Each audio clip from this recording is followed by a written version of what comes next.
നമ്മളെ യൂട്യൂബ് തുറന്നു നോക്കിയാലേ കുറെ പെണ്ണുങ്ങൾ ലൈവിൽ വരും. പിന്നെ ഇൻസ്റ്റ തുറന്നു നോക്കിയാൽ പറയുകയും വേണ്ട.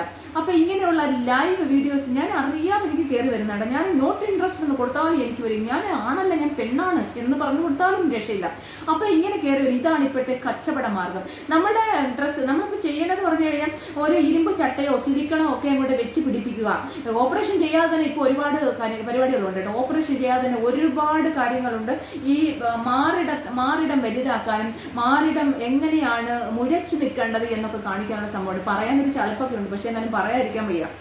കാരണം നമ്മളിത് പറയാതെ പോകണമെന്ന് ഞാൻ എപ്പോഴും പറയും. നഗരത പ്രദർശനം കൊണ്ട് പണം വാങ്ങിക്കുന്ന കുറെ ആൾക്കാരാണ്, പക്ഷെ ഇത് പറയാതിരിക്കാൻ വയ്യാത്തതുകൊണ്ടാണ്. കാരണം തുറന്ന് യൂട്യൂബോ മറ്റൊന്ന് തുറന്ന് നോക്കാൻ പറ്റത്തില്ല, അത്ര വൃത്തികരാണ്. ഇവളുമാർക്കൊക്കെ അല്ലേ, അവളുമാരെ പറഞ്ഞിട്ട് കാര്യമില്ലേ. ഈ ഇത് കാണാൻ വേണ്ടിയില്ല ഇത് ഒലിപ്പിച്ചുകൊണ്ടിരിക്കുന്ന കുറേവന്മാരുണ്ട് ലൈവിലൊക്കെ. എന്തോരം യവന്മാരാന്നറിയാം ഇതൊക്കെ കാണാനിരിക്കുന്നത്. നിന്റെയൊക്കെ വീട്ടിൽ നിന്റെയൊക്കെ പെണ്ണുപിള്ളമാർക്ക് അതിനേക്കാട്ട് വലിയ നല്ല സംഭവങ്ങളുണ്ട്. അങ്ങോട്ട് ചെല്ലും, അതിന്റെ ആ 7 അയലത്ത് പോലും ഇവളുമാരുടെ ഒന്നും സാമാനം ഉണ്ടാവത്തില്ല. വെറും ഇത്രയും അതപ്പതിച്ചു പോയല്ലോ. എന്റെ പ്രശ്നം ഇതൊന്നുമില്ല. ആണുങ്ങൾ കാണുന്നില്ല, കൊച്ചു കുട്ടികൾ. ഇന്നിപ്പോ റെസ്ട്രിക്ഷൻ ഇല്ല, എല്ലാവരും യൂട്യൂബ് തുറക്കുന്ന പിള്ളേർക്കെല്ലാം കാണാം.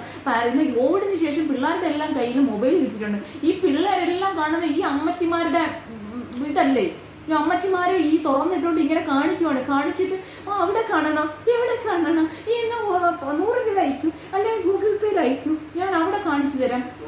എന്റെ ദൈവമേ, സത്യം പറഞ്ഞാൽ തോലിപ്പിടി. ഇവളെയൊക്കെ ഒരുമിച്ച് മുളകുളം പറയണ്ട, പറഞ്ഞു കഴിഞ്ഞാൽ കൂടിപ്പോ. സത്യം പറഞ്ഞു കഴിഞ്ഞാൽ നാണം മാനം ഒരു ഉളുപ്പും ഇല്ലല്ലോ. മാറിടുന്നത് നമ്മുടെ നങ്ങേലി ഓർമ്മയുണ്ട്. പഴയ നമ്മൾ ഈ ചരിത്രമൊക്കെ വായിച്ചവർക്കൊക്കെ അറിയാം. മറയ്ക്കാൻ വേണ്ടി സമരം ചെയ്ത് ലാസ്റ്റ് പണ്ട് ഈ മുലക്കരം കൊടുക്കണമായിരുന്നു. ആരെങ്കിലും ഇവിടെ അടച്ചു വെച്ച് കഴിഞ്ഞാൽ അവർ കരം ചുമത്തുമായിരുന്നു. രാജാക്കന്മാരുടെ സ്ത്രീകൾക്ക്, രാജകൊട്ടാരത്തിലെ സ്ത്രീകൾക്ക് മാത്രമേ, അല്ലെങ്കിൽ മുന്തിയ ജാതിയിലുള്ള സ്ത്രീകൾക്ക് മാത്രമേ ഇതൊക്കെ കെട്ടി മറയ്ക്കാൻ പറ്റൂ. അപ്പൊ മറയ്ക്കണമെങ്കിൽ അതിന് കരം കൊടുക്കണം. അപ്പൊ അതിനെ പ്രതിഷേധിച്ചുകൊണ്ട് വലിയ സമരം നടന്നു, മറയ്ക്കൽ സമരം.